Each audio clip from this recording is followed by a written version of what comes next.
Appreciate you inviting me to the State of the City again. We're talking with Broken Arrow City Manager Michael Spurgeon. Look at the notes I took.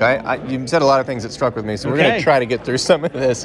But one of the things I noticed, and I appreciate because everyone tries to do this at their own home, is you talked a lot about being good stewards of Broken Arrow's finances, the tax dollars, and taking a conservative approach to spending them and investing them wisely.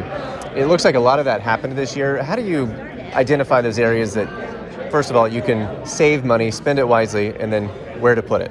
Well, as I mentioned today, is that sales tax is the primary revenue source that we have to be able to pay for all of the services and the great quality of life. And, every year we go into the budget with certain expenses we know we're going to have to look at and include in the budget. But then from that point, we look at, from a zero-based budget type approach, it goes justifying why we need this service, especially if there's open positions. I mean, can we do things more effectively, efficiently, other ways without having to hire personnel? And that's one of the ways we look at it every single year. Secondly, is that, and this has been tough the last few years because of inflation, about the cost of just doing business has gone up. And so we really focus during the budget process and the justifications. Do we really need this? Or is there a better and more effective and efficient way to do it? You also talked about private investments, and there was a pretty staggering number there on private investments. Why is it that companies and people and everybody wants to do that business in Broken Arrow?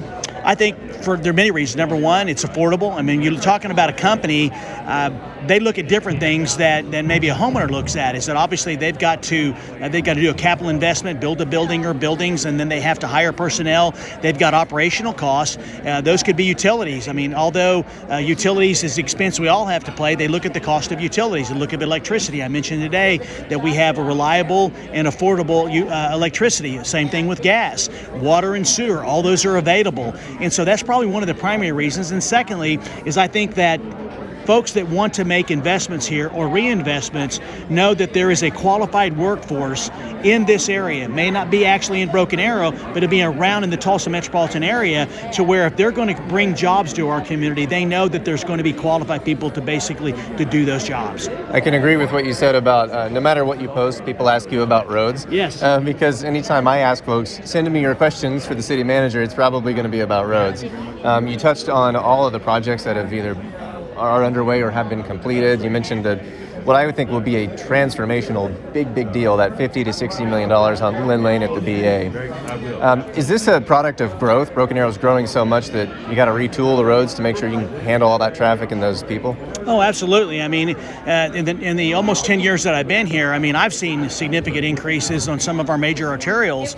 And fortunately, we tried to stay ahead in our bond packages in terms of what roads need to be widened, also what intersections need to be improved. And so having the master plan that I mentioned for future capital improvement programs is going to allow us to take a broader picture about what roads need to be widened, and we're going to do it with data. So we're going to be looking at the traffic counts on all of those roads to determine, do we need to go from 2 lanes to 5 lanes, or would a 3-lane road work if the intersections were fully functional with right turn lanes or 2 left turn lanes like you have on Kenosha and Elm Place, for example. And so we're really going to be data driven, and where some residents, sometimes they drive down a road, if they have to wait another 30 seconds than they normally do, they believe the road needs to be widened. But really, there are certain criteria that you can use engineering-wise that say, when does a 2-lane road really need to be widened? And usually it's somewhere between 13 and 18,000 cars per day on that road. And so we're going to really be very focused with our new master plan when it comes to road improvements. But also we're going to continue to put money in future bond packages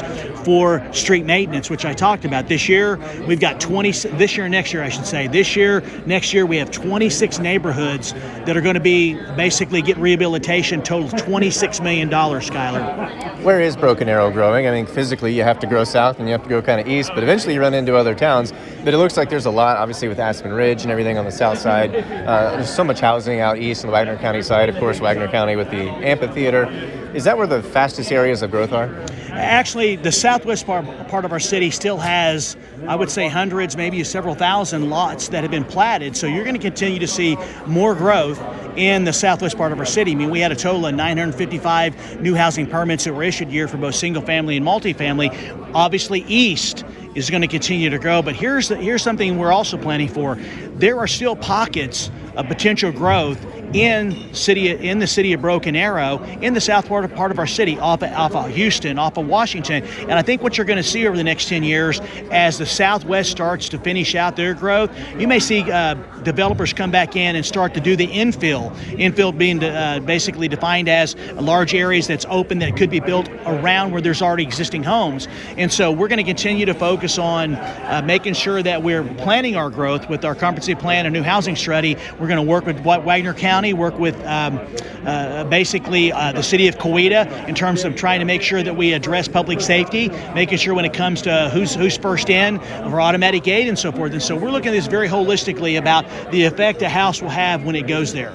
Broken Arrow City Manager Michael Spurgeon, he's just finished his 10th State of the City address. Thank you so much. Thank you very much, Sky. I look forward to talking to you next week.